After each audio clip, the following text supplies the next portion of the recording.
When Benjamin Franklin exited the Constitutional Convention, he was asked by a woman, "Sir, what have you given us?"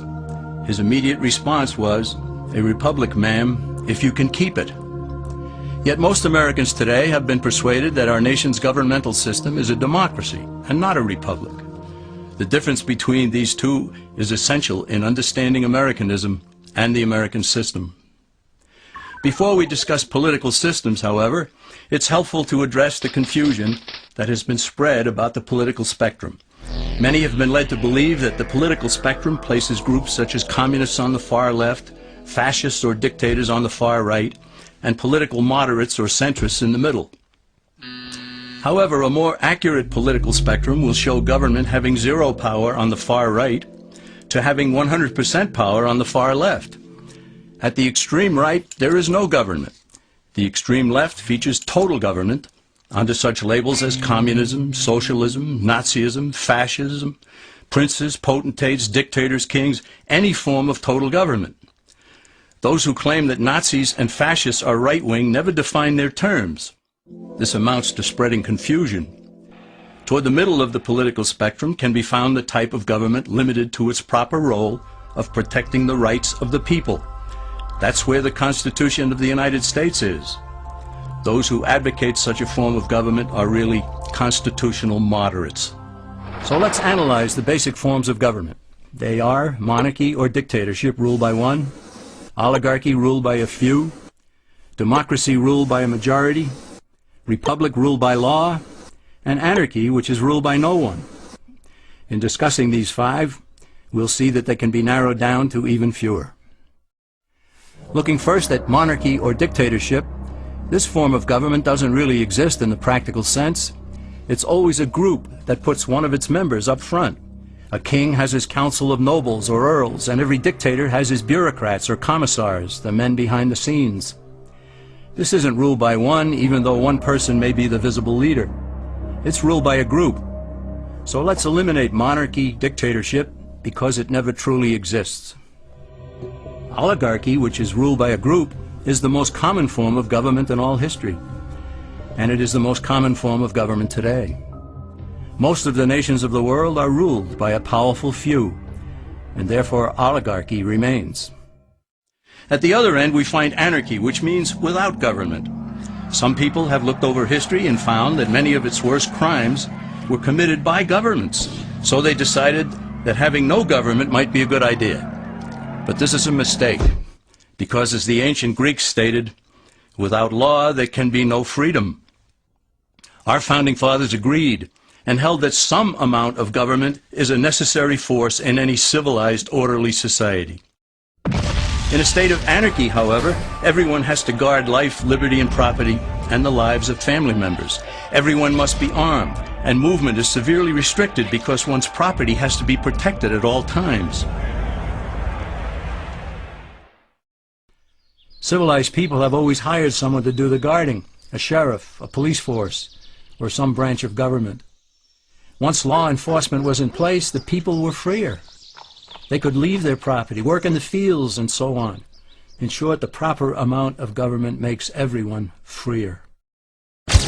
There are some who advocate anarchy, however, not because they want no government, but because they don't like what they have. They use anarchy as a tool for revolutionary change. The condition of anarchy is very much like a vacuum where something rushes in to fill it. These calculating anarchists work to break down the existing government with rioting, killing, looting, and terrorism.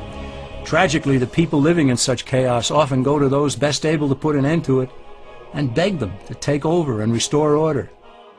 And who is best able to put an end to the chaos? The very people who started it. The anarchists who created the problem then create a government run by them, an oligarchy, where they have total power. This is exactly what happened in Russia that led to Lenin taking total power, and in Germany where Hitler's brown shirts created the chaos that brought him to power. But anarchy isn't a stable form of government. It's a quick transition from something that exists to something desired by the power-hungry. It's a temporary condition, and because it isn't permanent, we eliminate it as well. The word democracy comes from two Greek words, demos, meaning people, and kratein, meaning to rule. Democracy, therefore, means the rule of the people, majority rule. This, of course, sounds good, but suppose the majority decides to take away one's home, or business, or children. Obviously, there has to be a limit. The flaw in democracy is that the majority isn't restrained. If more than half the people can be persuaded to want something in a democracy, they rule. What about republic?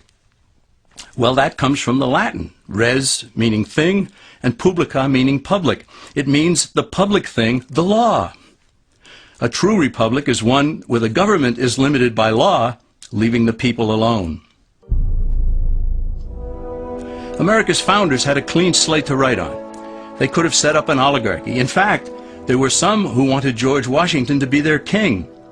But the founding fathers knew history, and they chose to give us the rule of law in a republic, not the rule of a majority in a democracy. Why? Let's demonstrate the difference in the setting of the Old West. Consider a lynch mob in a democracy. 35 horseback riders chase one lone gunman. They catch him, and they vote 35-1 to hang him. Democracy has triumphed, and there's one less gunman to contend with. Now consider the same scenario in a republic. The 35 horseback riders catch the gunman and vote 35-1 to hang him, but the sheriff arrives, and he says, "You can't kill him. He's got his right to a fair trial." So they take the gunman back to town.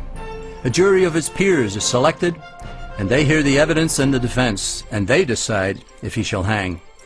Does the jury even decide by majority rule? No, it has to be unanimous or he goes free. The rights of the government aren't subject to majority rule but to the law. This is the essence of a republic. Many Americans would be surprised to learn that the word democracy does not appear in the Declaration of Independence or the U.S. Constitution, nor does it appear in any of the constitutions of the 50 states.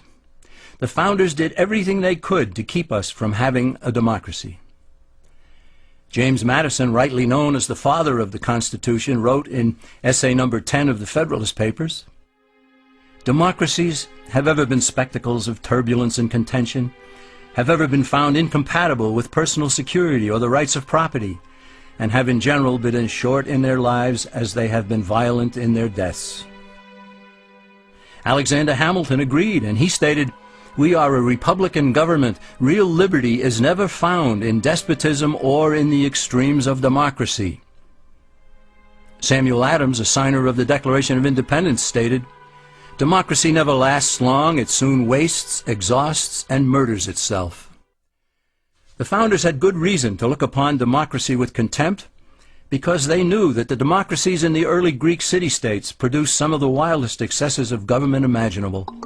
In every case, they ended up with mob rule, then anarchy, and finally tyranny under an oligarchy. During that period in Greece, there was a man named Solon, who urged creation of a fixed body of law not subject to majority whims. But where the Greeks never adopted Solon's wise counsel, the Romans did. Based on what they knew of Solon's laws, they created the 12 tables of the Roman law, and in effect built a republic that limited government power and left the people alone. Since government was limited, the people were free to produce, with the understanding that they could keep the fruits of their labor. In time, Rome became wealthy and the envy of the world. In the midst of plenty, however, the Roman people forgot what freedom entailed. They forgot that the essence of freedom is the proper limitation of government. When government power grows, people freedom recedes. Once the Romans dropped their guard, power-seeking politicians began to exceed the powers granted them in the Roman Constitution. Some learned that they could elect politicians who would use government power to take property from some and give it to others. Agriculture subsidies were introduced, followed by housing and welfare programs. Inevitably, taxes rose and controls over the private sector were imposed. Soon, a number of Rome's producers could no longer make ends meet, and they went on the dole.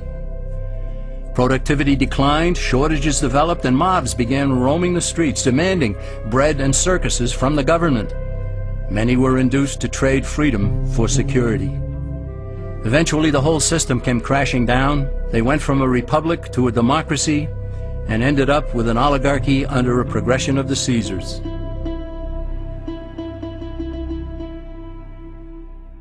Thus, democracy itself is not a stable form of government. Instead, it is the gradual transition from limited government to the unlimited rule of an oligarchy.